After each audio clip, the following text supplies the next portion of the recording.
Good morning friends. Welcome to PW only IAS. Date है आज की 11 सितंबर 2023 एंड आप सभी का स्वागत है आज के प्रीलिम बूस्टर न्यूज़ डिस्कशन के अंदर। दोस्तों, आज से एक नया वीक स्टार्ट हो रहा है। ठीक है, आज मंडे है एंड आई एम श्योर कि आपकी जो एनर्जी है, आपका जो एंथुसियाज्म है, बिल्कुल ही अच्छे से सही डायरेक्शन में जा रहा होगा एंड आप इस वीक के अंदर आपके जो भी टारगेट्स हैं उनको अचीव करने के लिए बिल्कुल तरह से रेडी होंगे। मैं छोटा सा ना एक चीज़ भी आपको बताना चाहता हूँ। जैसे आप आज की न्यूज़पेपर आप देखो, आप जानते होंगे जो G20 समिट था, उसका आउटकम हमें क्या देखने को मिला कि न्यू दिल्ली डिक्लेरेशन हमें देखने को मिली। इसके रिगार्डिंग वैसे एक वीडियो ना मैं ऑलरेडी यहाँ पे चैनल के ऊपर डाल भी चुका हूँ, तो आप उसको भी जाके देख सकते हो, जहाँ पर पूरे आउटकम्स हमने डिस्कस किए हैं। अब ऐसा बोला जा रहा था कि जो न्यू दिल्ली डिक्लेरेशन है, यहाँ पर कंसेंसस कैसे बनेगा, बहुत मुश्किल है। ऐसा यहाँ पे बहुत अलग अलग मीडिया के द्वारा ऐसा बताया जा रहा था, पर फिर भी कुछ लोगों के कंट्रीब्यूशन की वजह से ना ये चीज़ हम अचीव कर पाए हैं। सर, कौन है वो लोग? देखो, वो लोग हैं ये। जैसे आप बीच में तो जानते होंगे इनको, ये है अमिताभ कांत जी, ठीक है ना। बाकी लोगों का शायद आपको नाम नहीं पता होगा। जैसे बिल्कुल राइट में आपको देखने को मिलेंगे आशीष सिन्हा जी। उसी तरह से यहाँ पर आपको अभय ठाकुर जी एंड लास्टली यहाँ पर आप देखोगे इनम गंभीर एंड ये इस साइड पे आपको यहाँ पर नागराज नायडू जी देखने को मिल जाएंगे। अब देखो, अगर हम थोड़ा चलें इनके बारे में, जरा जानो कि आखिर है कौन ये लोग। अमिताभ कांत जी ना, ये आईएएस ऑफिसर रह चुके हैं, ठीक है, Indian administrative service officer, plus NITI Aayog के सीईओ भी रह चुके हैं, ठीक है ना। उसी तरह से बाकियों की अगर मैं बात करूं, चाहे आशीष सिन्हा जी की बात कर लूं, तो ये आपके सेक्रेटरी रह चुके हैं, ठीक है ना। एंड इन मतलब फॉरेन सर्विसेज आईएफएस ऑफिसर थे ये, ठीक है ना। उसी तरह से बाकियों का भी यही बैकग्राउंड है कि वो भी इंडियन फॉरेन सर्विसेज के अंदर रह चुके हैं। किसी ने नेपाल के साथ, किसी ने चाइना के साथ। इस तरह हमारे रिलेशनशिप को बेहतर बनाने के लिए ना बहुत इंपॉर्टेंट रोल प्ले किया है। तो एक्चुअल में ना आप सभी लोग भी तो यही सारी चीजें कर रहे हो। या तो कोई आईएएस बनने के लिए तैयारी कर रहा है, कोई आईपीएस हो सकता है, कोई फॉरेन सर्विसेज में जाना चाहता है। तो आप देख पा रहे हो कि आप, अगर आप सही डायरेक्शन में मूव करते हो, तो देश के लिए किस लेवल तक आपको कंट्रीब्यूशन करने की आपके पास पोटेंशियल है, ठीक है ना। बहुत सारे आपके, मतलब जैसे आप इवन आप बात करो डॉक्टर एस जयशंकर जी की, ठीक है ना। वो भी फॉरेन सर्विसेज ऑफिसर ही रह चुके हैं उसके पहले भी।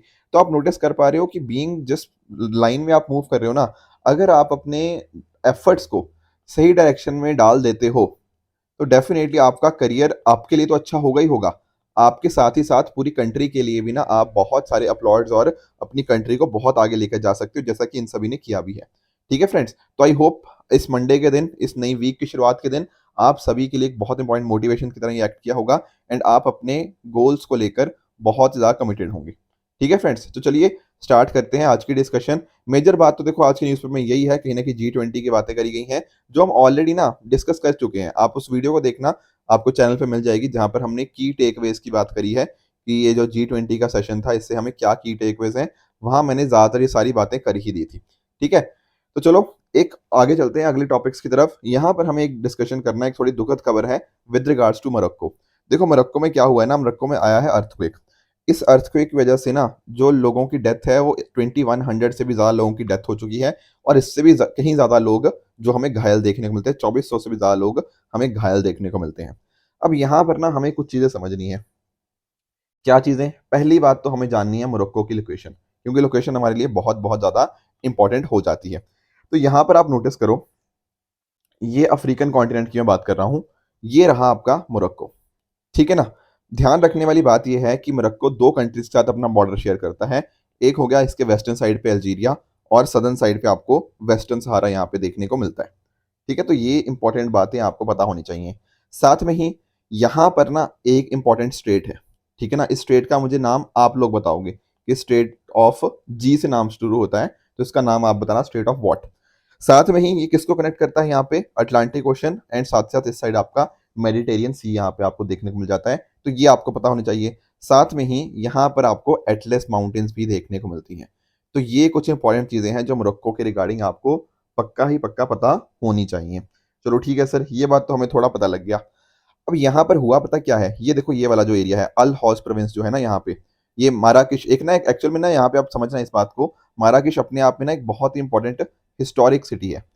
जैसे इंडिया के अंदर आप देखते हो ना कि कुछ बहुत ही पुरानी सिटीज जैसे वाराणसी वगैरह देखने को मिलती है, उसी तरह से यहाँ पर आपको माराकेश एक बहुत इंपॉर्टेंट हिस्टोरिक सिटी देखने को मिलती है। तो यहाँ पर भी ना इस सिटी के ऊपर भी काफी डिस्ट्रक्शन हुई है। तो अल हौज प्रोविंस जो है ना, वहां पर इसका एपी सेंटर था, तो इस वजह से बाकी जगह के ऊपर भी इसके इफेक्ट हमें देखने को मिले। तो जो हिस्टोरिक सिटी ऑफ माराकीश है, ठीक है, जो कि एक यूनेस्को वर्ल्ड हेरिटेज साइट है, उसके ऊपर भी काफ़ी मेजर इम्पैक्ट यहाँ पे हमें देखने को मिला है। ठीक है? एपिसेंटर हो गया, फोकस हो गया, हाइपोसेंटर, ये सारे वर्ड्स आपने ना ज्योग्राफी के अंदर पढ़ रखे हैं, आई एम वेरी श्योर। तो यहाँ पर 6.8 रिक्टर स्केल का यहाँ पे हमें ये देखने को मिला है।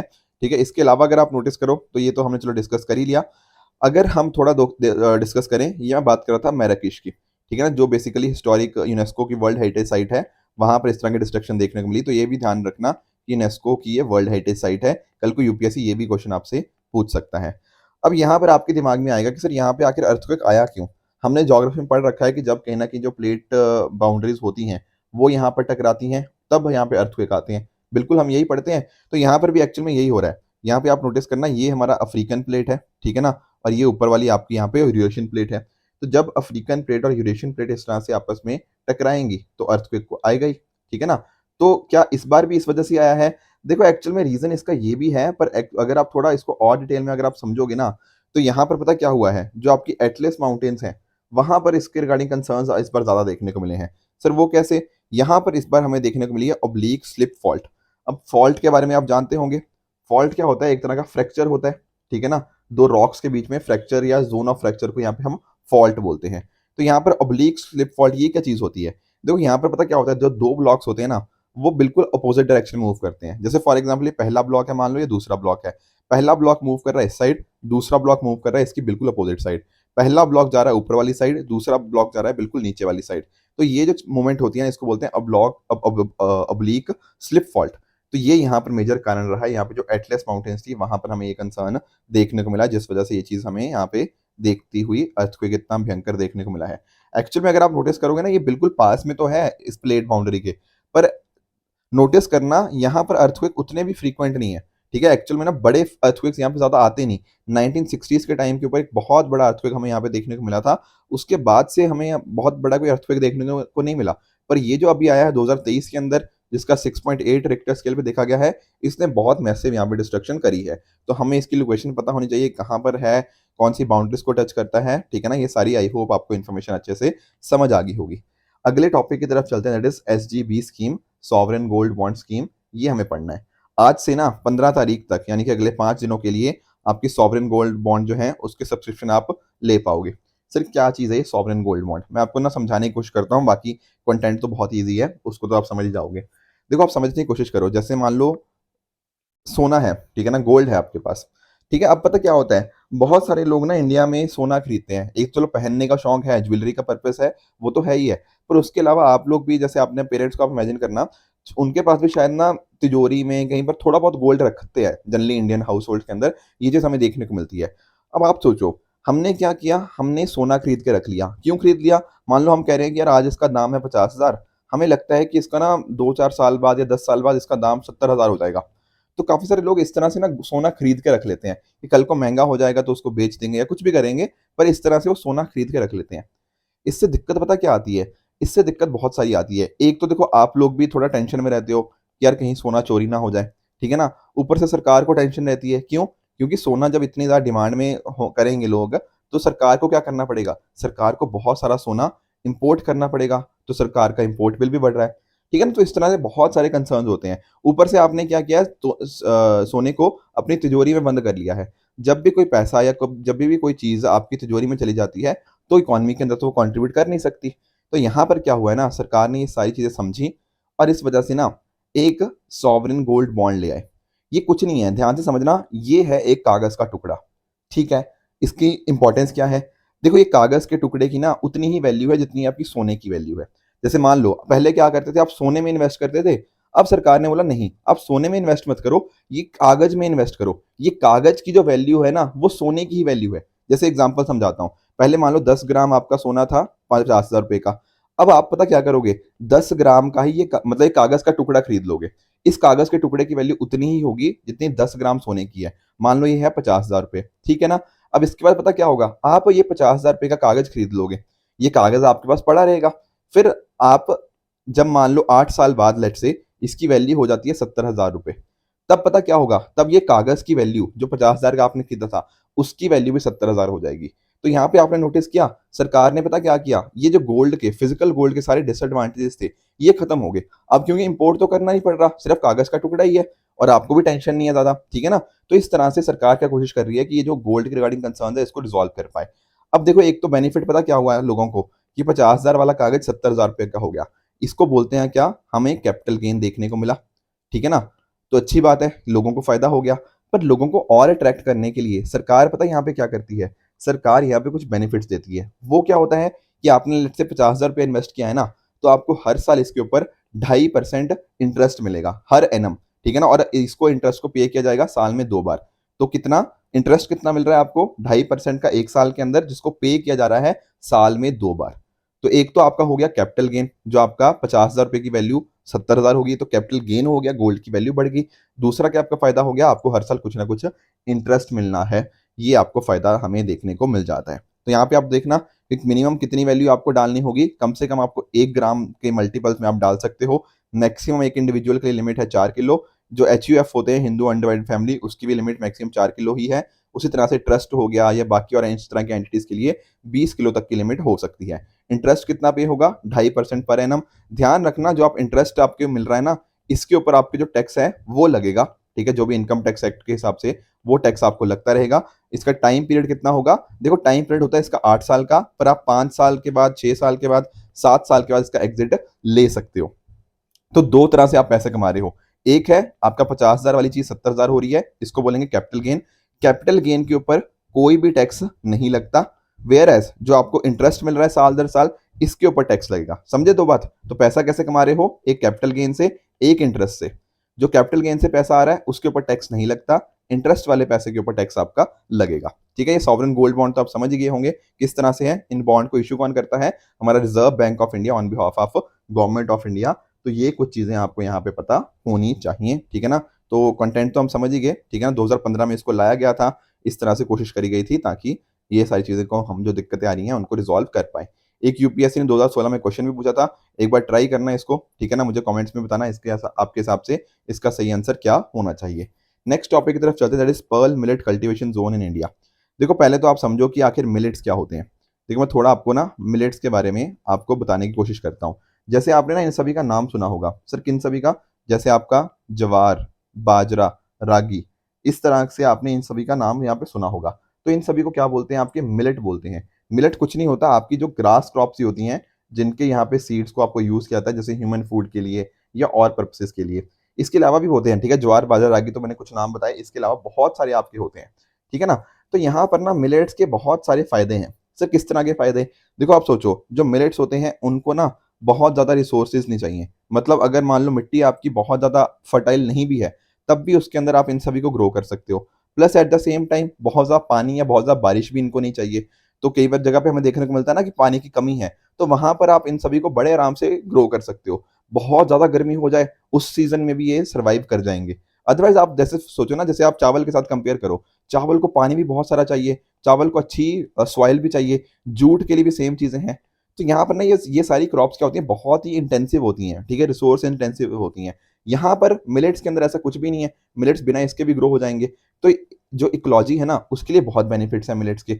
उसी तरह से हमारी जो हेल्थ वगैरह के लिए भी ना बहुत हेल्पफुल होते हैं। जैसे फॉर एग्जांपल यहाँ पे फाइबर का कंटेंट ज्यादा होता है तो उससे कॉन्स्टिपेशन नहीं होता, न्यूट्रिशन वैल्यू बहुत अच्छी होती है, हेल्दी डाइट है। इनफैक्ट ना आप यहाँ पे आप नोटिस करो, आपको ना अलग अलग फायदे भी होते हैं कि आपकी नींद लाने में हेल्प करता है, एंटीऑक्सीडेंट बहुत अच्छे होते हैं, डायबिटीज नहीं होता, आपको वेट लॉस के अंदर हेल्प करता है। अगर आपको हाई बीपी है तो उसमें कमी देखने को मिल जाती है, ठीक है ना। जो मेंस्ट्रुअल क्रैम्प्स आते हैं उनके अंदर रिलीफ भी देता है। तो इस तरह से हेल्थ डिजीजेज जो हार्ट डिजीज होती है उसके लिए भी बड़ा अच्छा है मिलेट। तो ये सारे बहुत सारे फायदे होते हैं।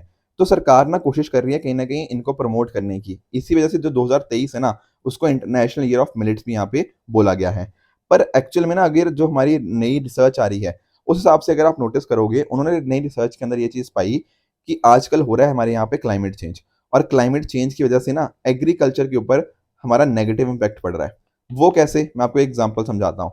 यहाँ पर देखा गया कि क्लाइमेट चेंज की वजह से, आप जानते हो ना, क्लाइमेट चेंज का मतलब ये मत समझना कि यहाँ पे जो बारिश है वो कम हो जाएगी, नहीं।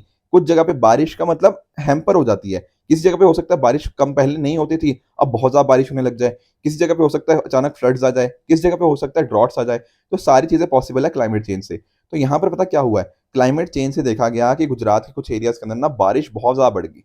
अब पहले क्या होता था, पहले वहाँ पे ये जो पर्ल मिलेट का मतलब क्या होता है आपका बाजरा, पहले वो बाजरा वगैरह ग्रो किया करते थे, पर अब कहीं न कहीं वो शिफ्ट हो गए हैं आपके कॉटन के ऊपर, कैस्टर बीन्स के ऊपर, इस तरह की चीज़ों के ऊपर। तो आप नोटिस कर पा रहे हो, क्लाइमेट चेंज ने क्या कर दिया, आपके जो पैटर्न है, अपने एग्रीकल्चर पैटर्न है, उसको कहीं न कहीं बदलाव कर रहे हैं। तो ये यहाँ पर स्टडी ऐसी कंडक्ट करी गई बाय किसके द्वारा, इक्रीसैट यानी कि international crop research institute for semi arid tropics and साथ-साथ Indian council of agriculture research के द्वारा। तो ये पर्ल मिलेट के बारे में ध्यान रखना, यहाँ पर बात हो रही है किसकी, बाजरा की बात हो रही है।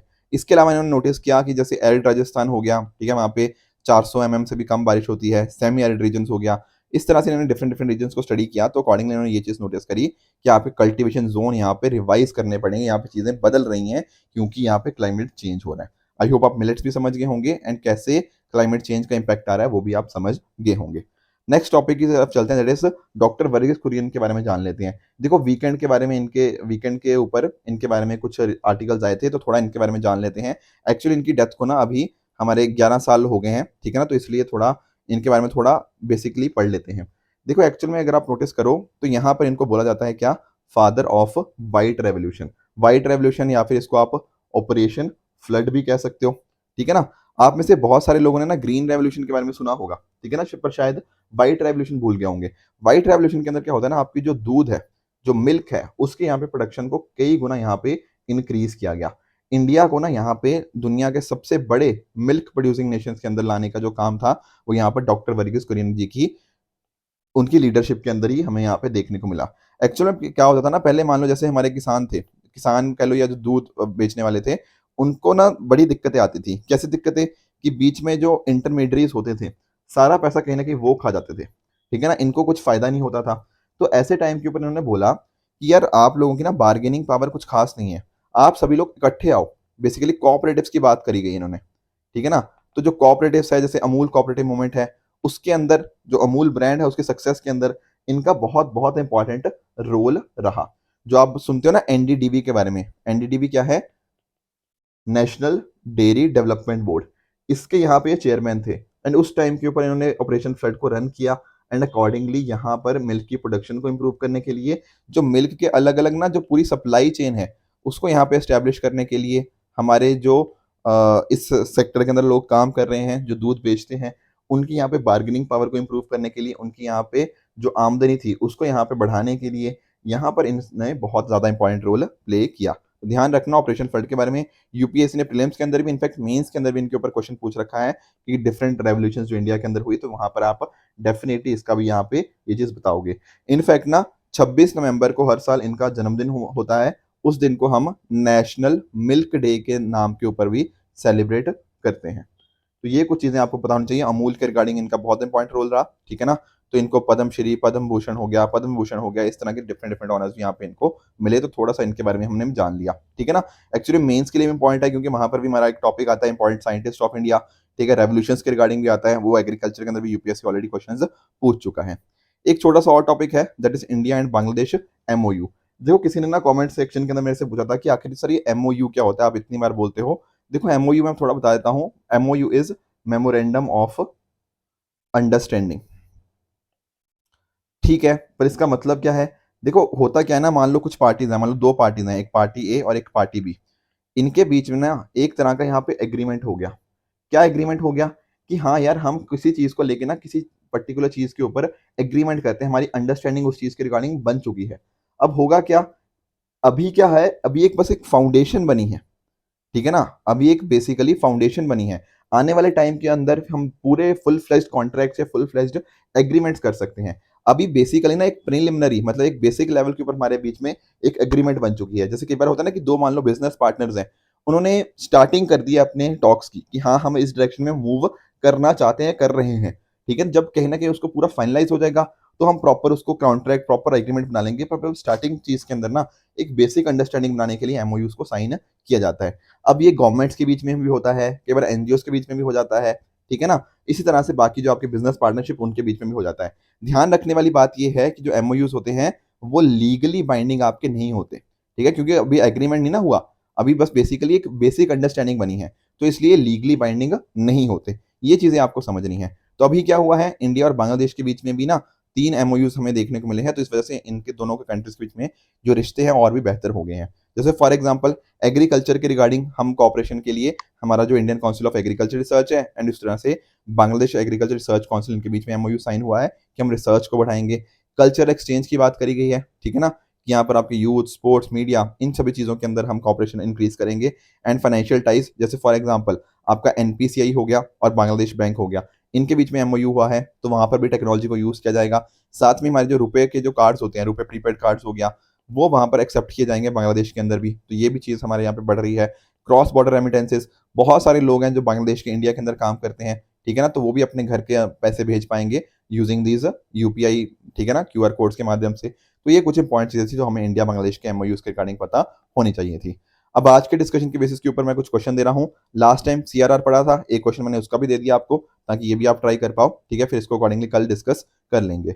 उसी तरह से एक इंपॉर्टेंट क्वेश्चन है कि भैया ये बताओ, G20 और ईस्ट एशिया समिट दोनों के यहाँ पे मेंबर्स कौन है, ठीक है, दोनों के बताने हैं, ध्यान से पढ़ना ऐसे क्वेश्चन को और मुझे बताना सही आंसर क्या होगा। एंड लास्टली तीसरा क्वेश्चन होगा आपका व्हाइट लेबल एटीएम्स के बारे में, कि व्हाइट लेबल एटीएम के रिगार्डिंग यहाँ पर कौन सी स्टेटमेंट आपको यहाँ पे ठीक देखने को मिली है। जो लास्ट वीक क्वेश्चन दिए थे उनको क्विकली एक बार देख लेते हैं। पहला था एसआरओ के रिगार्डिंग, सेल्फ रेगुलेटरी ऑर्गेनाइजेशन के रिगार्डिंग। तो पहली बात ये बताओ, क्या ये गवर्नमेंटल ऑर्गेनाइजेशन है? यहीं पर ये स्टेटमेंट गलत होगी। क्यों? क्योंकि मैंने बताया था ये क्या है, ये नॉन गवर्नमेंटल ऑर्गेनाइजेशन होती है। बताया था ना कहीं ना कहीं रेगुलेशंस को बहुत टाइट नहीं करना, तो इसलिए नॉन गवर्नमेंटल ऑर्गेनाइजेशन यहाँ पे होती है, तो पहला स्टेटमेंट गलत है। दूसरा, ESZZ की बात करें, इको सेंसिटिव जोन, तो क्या ये WPA 1972 के अंदर स्टैब्लिश है? सर ये बात भी गलत है।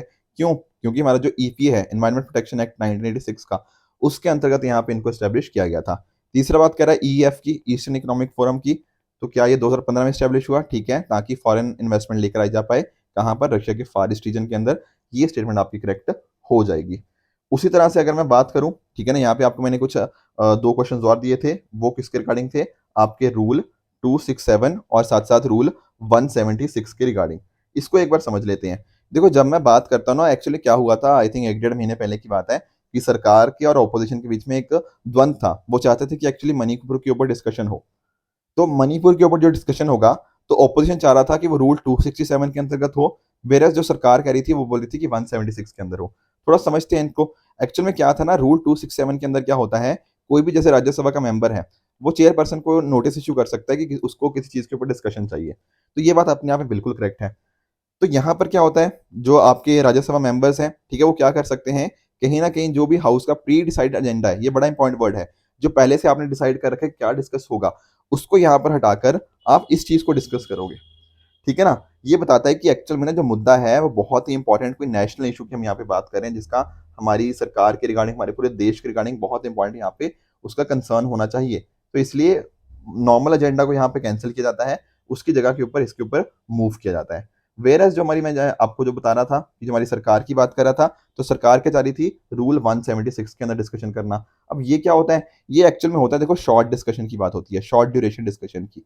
यहाँ पर जो डिस्कशन होती है ना, वो 2.5 घंटे से ज्यादा नहीं चल सकती, तो 2.5 घंटे की मैक्सिमम डिस्कशन यहाँ पे हो सकती है, ठीक है ना। तो सरकार ये चाहती थी कि 2.5 घंटे के लिए डिस्कशन हो मणिपुर के ऊपर, जो हमारे बाकी थे वो चाहते थे कहीं ना कहीं पूरा एक फुल फ्लैश डिस्कशन हो, ठीक है। और आप नोटिस कर लो, तो शॉर्ट ड्यूरेशन डिस्कशन, ये बात बिल्कुल करेक्ट है। दूसरा कह रहा है कि कोई, जब ये हो जाता है ना शॉर्ट ड्यूरेशन डिस्कशन, उसके बाद यहाँ पर कोई भी वोटिंग वगैरह नहीं होती, और साथ ही साथ ये चीज आपको पता होनी चाहिए। तो दूसरी बात भी ठीक है। तो सरकार ने एक्चुअली इस तरह से थोड़ा 176 इसलिए करी थी, कोई वोटिंग वगैरह भी ना हो, कम टाइम के अंदर डिस्कशन हो जाए, शॉर्ट ड्यूरेशन डिस्कशन ही रहे, तो ये सरकार का तर्क था। उसी तरह से कोई भी मेंबर रिटर्न नोटिस दे सकते हैं सेक्रेटरी जनरल को, तो ये बात भी करेक्ट है। तो यहाँ पर भी तीनों की तीनों स्टेटमेंट आपकी करेक्ट हो जाएगी, ऑल थ्री। और इस केस में भी आपका आंसर बनेगा option number C, both 1 and 2।